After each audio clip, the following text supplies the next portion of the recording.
Guys, update ko lang. Sumama yung pakiramdam ko ngayon. Nasa tindahan ako nakahiga sa aking upuan. 3 beses ako umihina. Nahirapan ako umihi na masakit. Hindi ko na kaya na nagsara ako ng tindahan at umuwi ako. Ginising ko na yung asawa ko. Sabi ko, sakit ng ano ko. Sabi ko, yung pag-ihi ko masakit. Sabi ko, napapasigaw ako sa CR pag umiihi ako. Parang hindi ko alam kung parang may nakabaraba na gustong lumabas doon sa pag-ihi ko na hindi ko nakakayanan, guys. Tapos yung gitna ng likod ko sumasakit. Sabi ko yung parang malapit sa puwitan doon sumasakit. Sabi ko, ano kaya to ngayon lang po nangyari sa akin? Sabi ko, hindi naman ako ganito. Sabi ko nga ganun.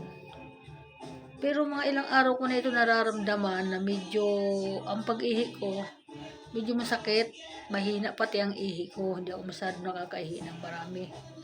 Mahina. Kaya kanina nung umalis yung anak ko papasok sa trabaho, sinabi ko sa kanya. Sabi ko, ano kaya yung resulta sa ultrasound ko? Sabi ko kasi, bakit ganun? Bakit ang sakit kapag kapag umiihi ako, masakit talaga. Sabi ko, ganun. Sabi niya na, mataas daw sa akin yung aking aking sugar, mataas daw, sabi niya. Yung sa bato ko kaya, sabi ko ang ganun hindi ko alam kung sa. Sabi niya, hindi siya nagsalita, nagagalit, sabi ang ganun. Doon na lang yun, sa nagbabasa. Doon na lang sasabihin nila yan, sabi ang ganun. Yung guys, at nilang sa akin nangyari ito, Diyos ko, sana. Panginoon, huwag mo naman sana ako bigyan ng ganito. Tanggalin mo po yung nararamdaman ko dahil nahihirapan po ako umihi. Yan po. At sabi ng asawa ko, baka daw may sakit nga ako sa bato. Yun naman talaga yung pinaghihinalaan ng doktor.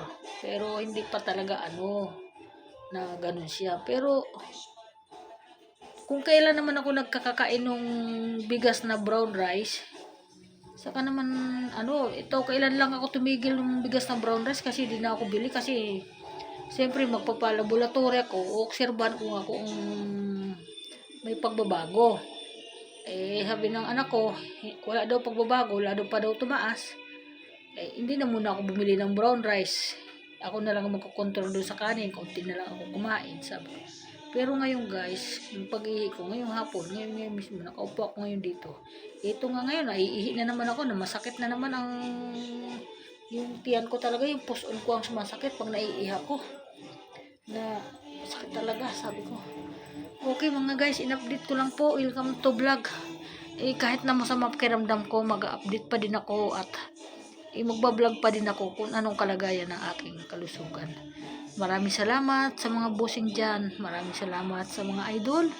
Maraming salamat sa mga follower nga hindi ako masyado nakakagawa ngayon kasi may nararamdaman po ako talagang matindi, sabi ko nga ganun. Hindi ako mapag-indang tao.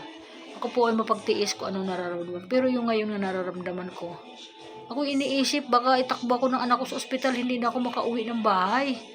Sabi ko sana wag nila akong sabi ko, umiinom nga ako ngayon ng maraming tubig para umihi ako ng marami. Ayun, umuwi ako dito kasi wala akong tubig doon na malamig. Puro malamig yung nakalagay sa rep. Kaya dito ko inom. Tagi isang baso inumin ko maya-maya. Maya-maya ako inom ng tubig para maginhawaan ako. Sana matanggal po. Kaya ako nananalangin kanina. Sana tanggalin itong nararamdaman ko kasi di ko po inaasahan to na ngayon lang po ko nararamdaman. Sus ko, sabi ko ang ganun, Panginoon. Kaya yan. Thank you so much. Bye-bye.